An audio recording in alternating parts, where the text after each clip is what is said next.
Hey, ich freue mich sehr, dass wir heute in der Hashtag Jesus weitergehen dürfen. Leo hatte in den letzten Wochen darüber gesprochen, dass wir toxische Angewohnheiten in unserem Leben haben und die packen wir an, okay? Ich hoffe, du bist auch schon dran, in diesen Wochen auf Ostern hin, diese Hoffnung in deinem Herz zu verankern, dass Jesus dich frei macht. Weil darum geht's ja nicht um die toxischen Angewohnheiten, sondern darum, dass Jesus uns frei macht. Es geht ja um Ostern. Wenn ich in mein Leben hineinschaue und da in mein Lebenshäuschen verschwinde, dann habe ich beobachtet, dass so bei mir oft die Grenze zwischen Arbeit und Freizeit verschwommen ist in den letzten Monaten, in den letzten 2 Jahren. Und ich habe viel zu viel mich mit der Arbeit beschäftigt. Andere Dinge sind runtergefallen und mein Handy wurde zum Ort, das mich ständig ablenkte von meinem wirklichen Leben, von dem, was wirklich jetzt ist, von der Achtsamkeit auf mich selber. Und das ist etwas, was ich am Anpacken bin, dass Dinge, die in mein Leben gehören, jetzt drin sind und andere eben draußen sind. Ich werfe es jetzt nicht weg. Ich brauche es ja noch. Genau. Und das ist jetzt so bei mir eine toxische Angewohnheit, die ich Jesus hinhalte und sage, Jesus, die möchte ich nicht hier in diesem Lebenshaus mehr drin haben. Ich brauche hier Befreiung. Und das ist für uns alle dasselbe. Es ist manchmal wie so ein Schimmelpilz, Leo hat darüber gesprochen, der irgendwo im Haus eine Ecke befällt und dann um sich greift, sich ausbreitet, irgendwann auf die Kleider und dann auf die Haut der Leute kam, Aussatz generierte und am Schluss das Leben nahm. Und das ist genau das Bild. Wenn wir Dinge nicht anpacken, die toxisch in unserem Leben wirksam werden, dann können sie uns das Leben rauben.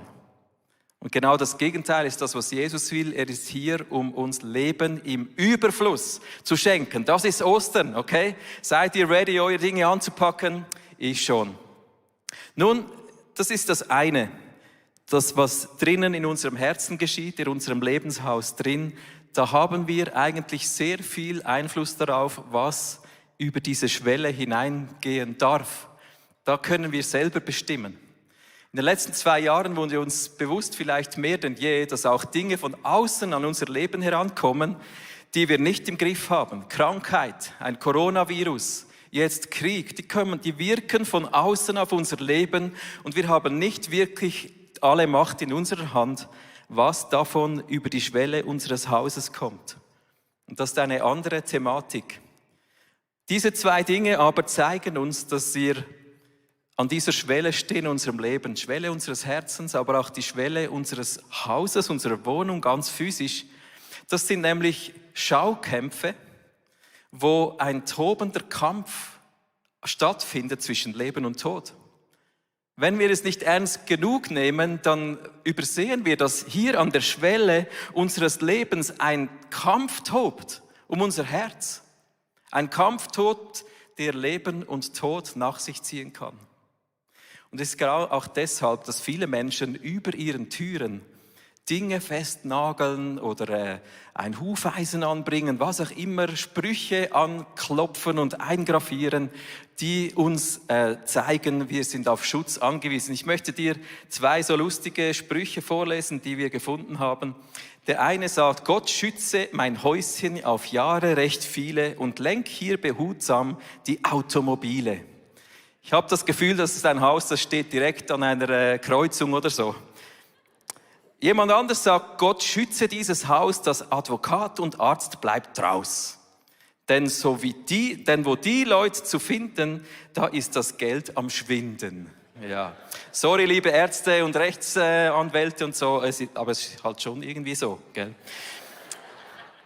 Also wir nageln Dinge an unsere Türe, an unsere Schwelle, vielleicht auch ein Kreuz in jüdischen Traditionen, die Mezuzah. Andere haben Götzenopfer, die sie vor die Schwellen legen. Das ist etwas, das wir in unserer Kultur heute immer noch sehen. Und es bringt zum Ausdruck, dass wir uns des Kampfes sehr wohl bewusst sind, der hier an der Tür unseres Lebens stattfindet. Woher kommt das? Woher kommt das auch historisch? Ich möchte einen kurzen Ausschnitt mit dir gehen in die Geschichte der Menschheit. Es hat nämlich schon ganz lange in unserer Urvorfahrenzeit begonnen. Die Türschwelle war schon seit Urzeiten der Menschheit ein Ort, wo man Opfer brachte.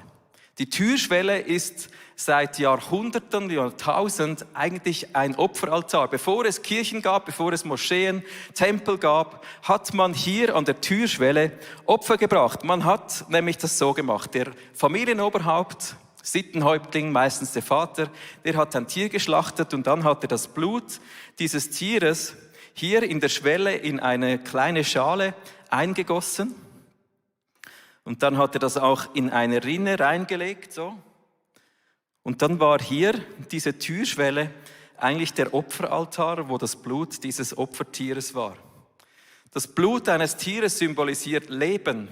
Wir geben nicht unser persönliches Leben als Menschen, sondern ein Tier stirbt stellvertretend. Und wenn jetzt ein Mensch in dieses Haus hineingeht, und zwar die ganze Familie, dann tritt man über dieses Blutopfer hinein in dieses Haus und sagt, ich habe den Schutz dieses Gottes, ich gehöre zu diesem Gott und ich vertraue auf die Versorgung dieses Gottes, dem ich geopfert habe. Das ist seit Urzeiten eine Praktik, die man gekannt hat. Schon bei Zelten hat man das an die Pfosten geschmiert.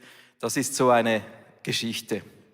Nun, es war auch so, dass man an dieser Türschwelle vieles vollbracht hat. Weil es ein Opferaltar war, hat man hier Kinder gesegnet, man hat Hochzeiten gefeiert und man hat Leute beerdigt. So die ganz wichtigen Leute, die wurden unter der Schwelle beerdigt. Das sieht man bis heute in gewissen Kirchen, dass unter dem Altar, dem Predigeraltar, die wichtigen Leute begraben sind. Du merkst, so gewisse Dinge halten sich über Jahrtausende in unserer Kultur. Was man auf jeden Fall nicht machen durfte, war auf diese Schwelle zu treten. Wenn ein Gast in dieses Haus kam, dann war es höchst nicht nur unfreundlich, sondern wirklich verteufelt, auf diese Schwelle zu stehen, weil man diesen Gott beleidigt hat. Also wer auf diese Schwelle stand, hat Fluch über dieses Haus gebracht. Er hat diesen Gott verunglimpft. Auf eine andere Art, wenn man nicht durch die Tür in ein Haus ging, sondern irgendwo reinschlich, dann wusste man, der Kerl, der meint es gar nicht gut. Der geht nicht durch die Türe rein, sondern er schleicht sich irgendwo rein. Das ist immer ein Zeichen dafür, dass man feindlich gesinnt ist. Nun, weshalb erkläre ich euch diese Geschichtsstunde? Es kommt alles daher, dass man bis heute diese Symbole an die Türen hängt. Ich erkläre es euch aber deshalb, weil auch in Ägypten zur Zeit, als Israel dort in der Gefangenschaft war, hat man das gelebt. Der Gott Osiris, dem wurde geopfert. Man hat die Schwelle mit Blut gefüllt und hat seine Häuser diesem Gott gewidmet. Und in dieser Kultur hat Israel gelebt, 400 Jahre lang im Exil. Es war für jeden normal, dass das in Ägypten stattfand. Und ich finde es faszinierend, dass genau in diese Zeit hinein Gott zu seinem Volk spricht, als er sie befreit. Für das Passa-Opfer nimmt Gott genau dieses Bild. Lasst uns lesen, was da steht im 2. Mose 12. Dann rief Mose die Sippenoberhäupter der Israeliten und befahl, geht los, sucht euch je nach der Größe eurer Familien eines oder mehrere Lämmer aus und schlachtet sie als Passaopfer. Fangt das Blut in einer Schale auf, taucht ein Büschel Isop hinein und streicht das Blut auf den oberen Balken und an die beiden Pfosten eurer Haustüren. Bis zum nächsten Morgen darf niemand von euch sein Haus verlassen. Was jede Person kannte, auch die Juden 400 Jahre lang gesehen haben, nahm Gott und machte ein eigenes Bild für einen Bund, den er mit Israel schließen wollte. Was sie machen mussten, war ja Folgendes. Sie schlachteten ein Lamm, legten das Blut wie die Ägypter in eine Schale. Wenn man nämlich im Bibelvers dieses Wort Schale nimmt, dann heißt es auch Türschwelle. Das ist ein interessanter Vergleich. Und dann sagt Gott, dann taucht einen Büschel Isop, der ist jetzt ein moderner Isop, und malt dieses Blut an die Pfosten, also an den oberen Türbalken und an die Pfosten eurer Türe. Markiert eure Türe mit diesem Blut des Opfertieres. Und indem es markiert war, war es ein Zeichen, dass hier eine Familie wohnte, die diesem Gott, diesem Jahwe diente. Weshalb hat Gott das so gemacht? Es geht weiter im 2. Mose 12. Da steht, wenn dann der Herr in dieser Nacht durchs Land geht, um die Ägypter zu töten und das Blut an die Pfosten und Balken sieht, wird der Herr an diesen Türen vorübergehen. Er wird dem Todesengel nicht erlauben, in eure Häuser einzudringen und euch zu töten. Also in dieser Nacht, als Gott die Juden befreit hat, war es entscheidend, ob ihre Türe markiert war mit dem Blut dieses Opfertieres oder eben nicht. Dort, wo der Todesengel kein Blut sah, ging er hinein und die Erstgeborenen starben. Und dort, wo die Juden lebten, waren die Türen markiert. Weshalb ist es immer so blutig bei Gott? Fragst du vielleicht. Sünde kostet Leben. Es war immer schon so. Schon bei den ersten Menschen. Adam und Eva, ihre Schuld war bedeckt durch ein Opfer, das Gott gebracht hat. Wir wissen das heute nicht mehr, weil wir gewöhnt daran sind, dass jemand für uns Blut vergossen hat.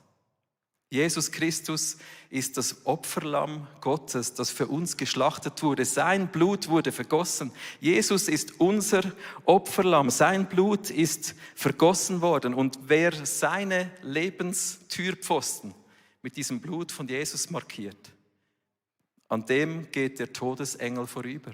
Also Jesus Christus ist die Erfüllung dessen, was hier steht. Er ist dieses Opferlamm für uns und sein Blut markiert unser Leben. Und wenn du dieses Blut von Jesus an deine Türe hängst, dann steht hier Jesus. Und wenn du eines Tages stirbst, wird der Todesengel an deinem Türchen vorbeigehen. Du bist gerettet. Ich möchte dir folgenden Vers vorlesen, der das unterstreicht. Jesus hat nämlich selber von sich gesprochen. Wenn du jetzt dieses Bild vor Augen hast, ist es so stark. Wer nicht durch die Tür in den Schafstall geht, sondern auf einem anderen Weg einsteigt, der ist ein Dieb und Räuber.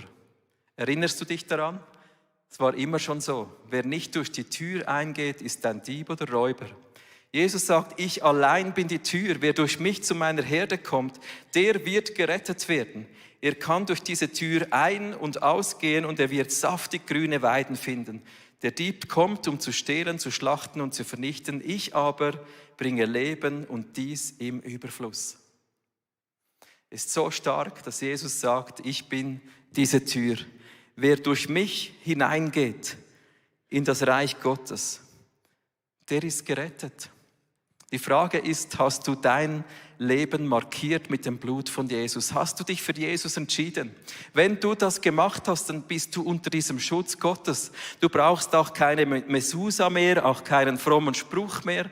Es ist alles erfüllt. Gott braucht nicht unsere Götzenopfer mehr, sondern wenn du Jesus in deinem Herzen hast, dann gibt es Freiheit und Leben für dich.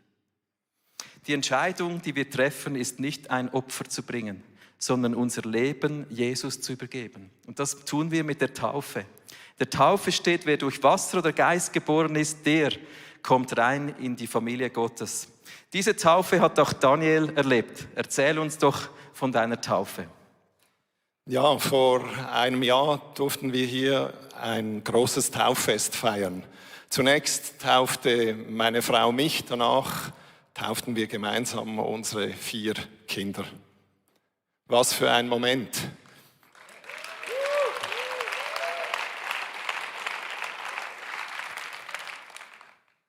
Ja, für mich persönlich war der Entscheid zur Taufe dann ganz logisch, als ich endlich begreifen und erkennen durfte, dass unser Gott real ist und dass er mich ganz persönlich ruft.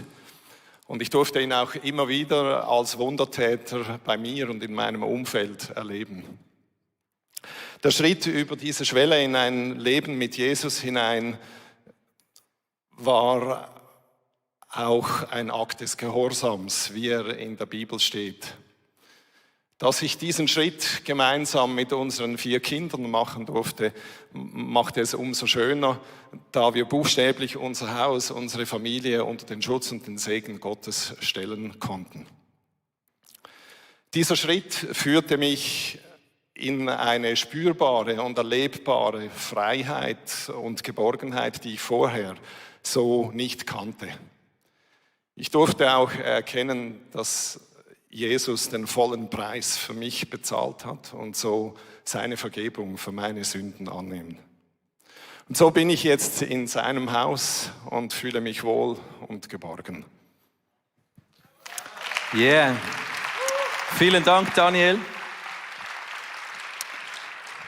Es ist eine Entscheidung, dass wir nicht fromme Sprüche irgendwas an unser Leben schmieren aus Angst vor irgendwas, sondern sie sagen, Jesus Christus, er ist die Tür, er ist dieses Opferlamm, es gibt kein anderes. Und die Taufe ist diese Entscheidung. Vielleicht ist es für dich dran, mal diese Taufe zu tun, oder vielleicht merkst du, ich kann mich nicht auf diese Taufe berufen, das ist schon verschwommen, dann tauf dich auf den Namen von Jesus, damit diese Tür klar ist in deinem Leben. Wenn du mal unterwegs bist mit Gott, dann gibt es eigentlich 1000 Schritte oder noch mehr in deinem Leben, die dich entweder näher zu Gott führen oder die dich weiter weg von Gott bringen. Die Frage ist, bist du treu, so wie Gott auch treu ist? Das ist der Titel dieser Message. Erlebe die Macht der Treue in deinem Leben, auch in der Treue zu Gott, indem du immer wieder entscheidest. Ein Ritual, das uns Gott gegeben hat, ist zum Beispiel das Abendmahl. Jesus sagt, das ist mein Blut, trinkt es, denkt an mich, esst dieses Brot, das ist mein Leib, ich habe den hingegeben für euch. Damit markiere ich mein Leben mit dieser Herrlichkeit Gottes.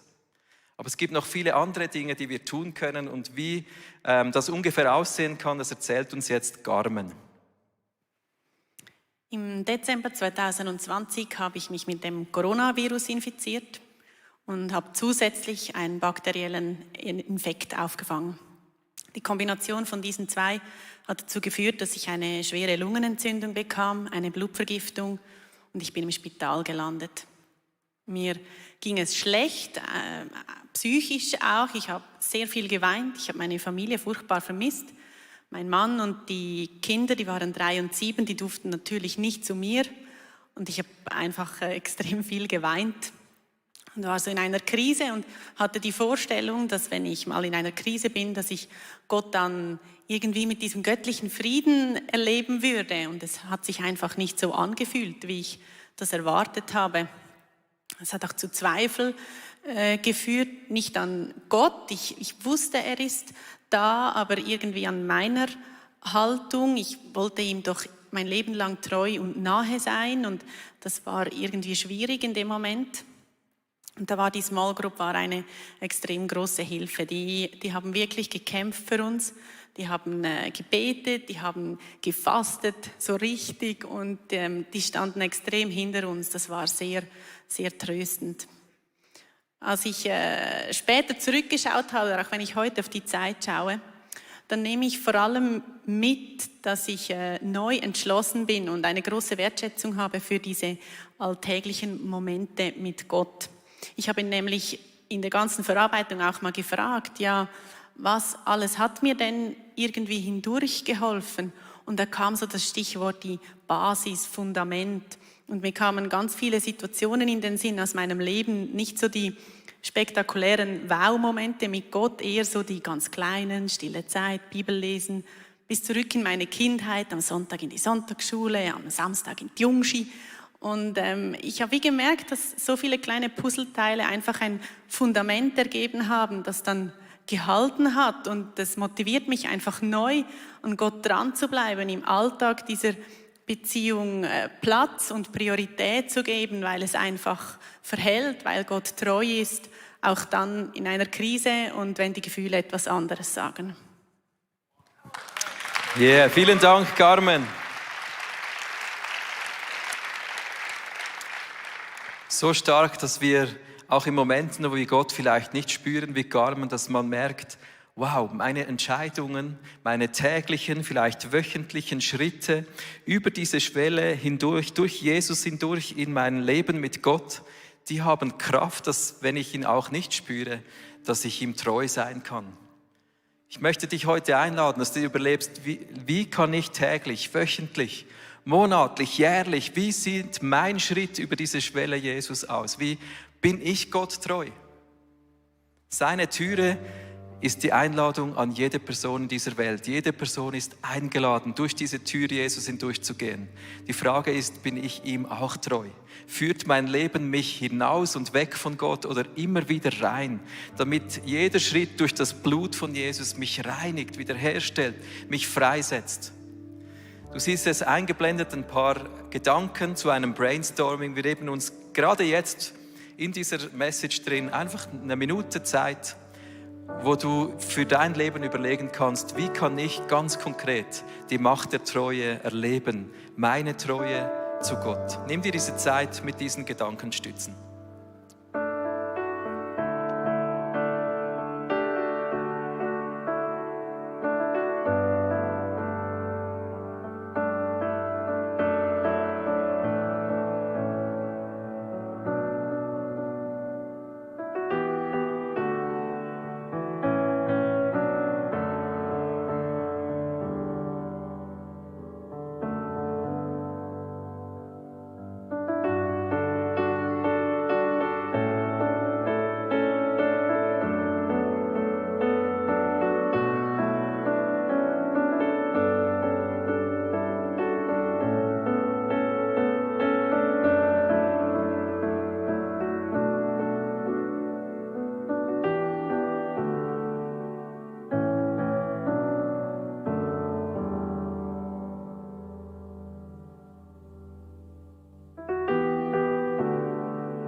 kannst zu Hause das weiter vertiefen. Wir haben auch am Schluss der Message noch Zeit.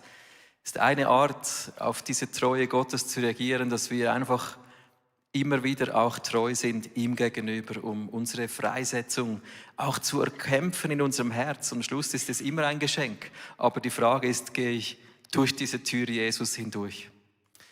Ich habe vorhin erwähnt, an dieser Türschwelle, da wurde alles gemacht, was man heute in Kirchen, Tempeln und Moscheen tut. Zum Beispiel auch den Bund der Ehe schließen. Und ich möchte in einem kurzen zweiten Teil dieser Message auf die Macht der Treue in der Ehe eingehen.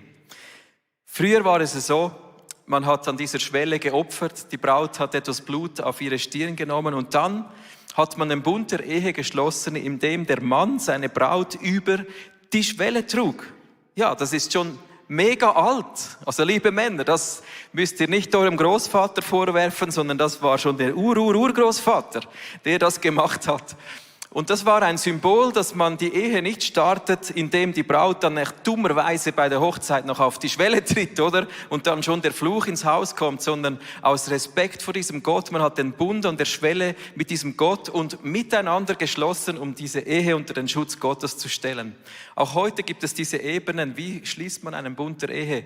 Geistlich. Wir treten vor Gott und unsere Freunde hin. Wir bezeugen und versprechen einander. Wir sind uns treu, bis der Tod uns scheidet und wir lieben uns. Und wir tun das vor Gott. Das Zweite ist seelisch. Wir verbinden uns. Wir gründen ein neues Zuhause. Ein Zuhause. Es gibt ein Ehebett. Die seelische Verbindung ist eine Nähe. Und die körperliche Verbindung. Wir schlafen miteinander. Sex bedeutet, wir werden eins. Und auch da fließt ja bei den Menschen, bei den meisten Blut beim ersten Mal Sex. Und das ist wieder eine spannende Symbolik, die Gott eingebaut hat, die man nicht übergewichten, aber doch beachten darf. Und es gibt einen rechtlichen Level bei der Ehe, den man schließt, auch vor dem Staat. Die Frage bei der Ehe ist oft nicht, wie schließe ich diesen Bund der Ehe, wie gehe ich über die Schwelle hinein, sondern die Frage ist, wie bleibe ich hier drin, bis der Tod uns scheidet. Wie schaffe ich es, dass ich nicht 1000 kleine Schritte tue, die immer weiter wegbringen von meinem Partner, Partnerin, sondern wie schaffe ich, dass ich 1000 kleine Schritte tue, die mich immer wieder in diesen Bund mit meinem Partner, meiner Partnerin bringen. Und darüber sprechen zwei Leute, die nicht verheiratet sind, diese zwei hier, aber sie reden über ihre Ehe. Karin, du beginnst. Dani und ich sind seit 25 Jahren verheiratet. Und wir haben über unsere Ehe ein Statement, ja, das Bild ist 25 Jahre alt, das linke, genau. Ein Statement, wir sitzen lieber vor leeren Tellern und haben Frieden im Haus, als dass wir eine gefüllte Tafel haben und Unfrieden oder Streit. Das gelingt uns auch nicht jeden Tag ganz einfach. Und wir haben eine typische herausfordernde Situation, ist im Moment das Handy. Mein Mann, wenn er nach Hause kommt, hat einfach gern Zeit am Handy, um News zu lesen und alles, was da in der Welt gelaufen ist. Und ich hätte gerne Zeit zum Erzählen, was in meiner Welt gelaufen ist. Und diese Herausforderung, manchmal schaffen wir sie gut und manchmal überhaupt nicht gut. Und es fallen von mir Sätze wie, hörst du mir überhaupt noch zu? Oder gehst du mit einem Freund auch so weg, dass du ein Handy vor der Nase hast und redest mit ihm? Und diese Sachen stiften nicht immer Frieden. Und wir haben aber eine Entscheidung getroffen, dass wir nicht einschlafen, bevor wir uns wieder versöhnt haben und auch zusammen beten können. Und das schaffen wir im Laufe der Jahre immer schneller. Also es wird nicht mehr 10 am Abend, wir gehen relativ schnell aufeinander zu. Und das ist unsere tägliche Entscheidung. Wir gehen aufeinander zu, wir versöhnen uns und leben dieses Statement, bis dass der Tod uns scheidet. Mega schön. Das ist ein cooles Bild auch mit den Muscheln. Das gefällt mir, habe ich sehr gerne, auch diese Muscheln. Ja, der Teller ist hier nicht leer, also da hat es irgendwie geklappt. Genau, aber ich kenne das sehr gut und bei uns, ich und Tanja, wir sind seit nächstes Jahr 20 Jahre verheiratet. Und ja, wir waren sehr jung und dumm, als wir geheiratet haben. Heute sind wir älter. Und ich merke, diese Gesprächskultur ist eine Herausforderung. Streiten ist eine Herausforderung. Aber auch nur schon zusammen überhaupt zu sprechen und sich Zeit zu nehmen füreinander und aufeinander zu konzentrieren, ist eine Herausforderung, wenn man lange miteinander unterwegs ist. Und wie wir das konkret handeln, ist, wir haben so ein wöchentliches Date, das ist unser Freitagmorgen. Wenn die Kids zur Schule gehen, da gehen wir zusammen ins Café, weil wir lieben beide eine gute Tasse Kaffee und wir beginnen miteinander zu reden. Und da beginnt jetzt ja auch schon die Herausforderung manchmal, wenn man schon lange miteinander unterwegs ist. Was sagst du denn überhaupt noch zueinander nach so vielen Jahren? Und ich habe gemerkt, es hilft mega einfach, ein Thema zu droppen, eben wenn du was gelesen hast in der Zeitung, dann sag's doch deiner Frau, was dich beschäftigt, weil vielleicht kann sie dann dir aufmerksam zuhören, auch wenn sie es nicht so interessiert oder du über Fußball sprichst. Frag mal nach, liebe Frau. Ja, meine Frau hat sich da ganz fest Mühe gegeben, hat dann gesagt, ja, was ist denn jetzt die Schweizer spielt da auch GC und so und spielt, weißt du, was ich meine? Und sie hat begonnen zu fragen, nicht weil sie am Fußball interessiert ist, sondern an mir.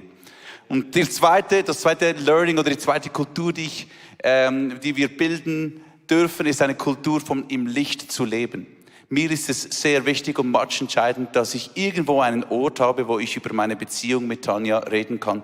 Und das ist meine Small Group. Das ist mein Ort von ein paar engen Freunden, wo ich über meine Herausforderungen, über meine Früchte, auch über meine Versuchungen oder lustvolle Gedanken sprechen kann, ohne Scham und ohne ein Blatt vor den Mund zu nehmen. Und das sind Leute, die mir eben helfen, Schritte in diesen Bund reinzugehen, anstatt Freunde, die mich da rausbewegen oder sagen, ist doch nicht so schlimm oder bei mir ist halt auch so, sondern sie wollen mit mir zusammen diesen Bund ehren, bis dass der Tod uns scheidet. Und wenn es ganz verreckt kommt, dann sucht Seelsorge miteinander, das hilft. Manchmal bringt auch ganz viel Kaffee trinken nichts und dann hat uns Seelsorge ganz wertvolle Tools in die Hände gegeben, um unsere Beziehung weiter zu gestalten. Vielen Dank euch beiden.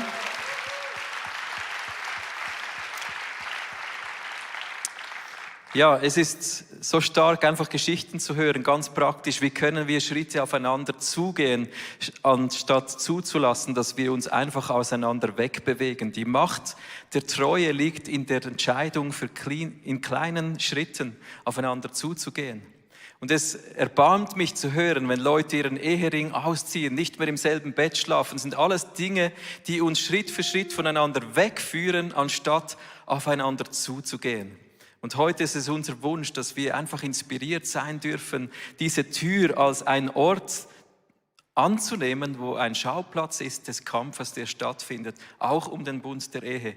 Es gibt jemanden, der ist interessiert, dass wir es schaffen, dass wir es durchziehen, dass wir diesen Bund einhalten können. Vielleicht bist du gar nicht verheiratet, du denkst, ja gut, sprecht nur darüber. Ich möchte dich einladen, auch nachher in dieser kurzen Reflexion einzusteigen. Trotzdem, du kannst dein Leben gestalten, auch im Hinblick auf einen Bund oder auch im Rückblick auf einen Bund und sagen, ich lebe mein Leben in der Treue auch zu einem Partner, Partnerin, die noch kommt oder die da war oder in Hoffnung auf einen Bund, der mal eines Tages kommt. Ich möchte die Message abschließen mit einem Bild, das beide Punkte, die Entscheidung für Jesus, aber auch die Entscheidung für meine Ehepartnerin, meinen Ehepartner zusammenführt. Das ist nämlich in der Offenbarung das Bild, das sich durch die Bibel hindurchzieht. Die Liebe zu dir und mir, die beschreibt Gott immer wieder als mit dem Bild eines Brautpaares. Gott liebt seine Gemeinde so, wie Jesus uns liebt. Er hat sein Leben für uns hingegeben. Eines Tages wird er den Bund erfüllen, den er mit dir und mir eingegangen ist. Er wird uns über die Schwelle tragen. Ich möchte dir vorlesen, was in Offenbarung hier steht. Wenn dieser Moment kommt, dann tönt es so: Wir wollen uns freuen, jubeln und Gott ehren. Jetzt ist der große Hochzeitstag des Lammes gekommen. Seine Braut hat sich dafür bereit gemacht. In reines, strahlend weißes Leinen durfte sie sich kleiden. Ich möchte kurz unterbrechen. Das bedeutet, dass dein Leben markiert ist mit dem Blut von Jesus. Dann bist du rein gewaschen. Wenn wir bereit sind, als seine Braut den Tag zu erwarten, wo Jesus uns holt in den Himmel mit ihm, und wir markiert sind mit dem Blut von Jesus, dann gehören wir zu dieser Braut. Dann wird er uns über die Schwelle tragen in die Ewigkeit, in die Wohnung, die er schon lange vorbereitet hat. Das Leinen ist ein Bild für die gerechten Taten der Menschen, die zu Gott gehören. Es geht nicht darum, dass wir gute Taten vollbringen aus uns selbst heraus, sondern wenn Jesus in uns lebt, sind wir befreit, sein Königreich auf diese Welt zu bringen. Und Jesus wird kommen und uns vereinigen mit ihm in der Ewigkeit. Die Entscheidungen sind klein, unspektakulär, im Alltag drin, wöchentlich, täglich, monatlich, jährlich. Für Jesus oder auch in der Ehe. Das sind die 2 Bunde, die wir heute anschauen. Gib dir jetzt Zeit, auch deine Kraft der Treue in der Ehe kurz zu reflektieren. Du siehst eingeblendet ein paar Punkte, auch hier wieder wöchentlich, monatlich, jährlich. Und komme nachher hoch, du hast nachher Zeit noch fürs Abendmahl. Aber nimm dir Zeit hier für diese Frage. Wie lebe ich ganz konkret an der Schwelle zur Treue in meiner Ehe?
Das sind gute Punkte, um sie mal einfach auch in Ruhe zu zweit zu besprechen.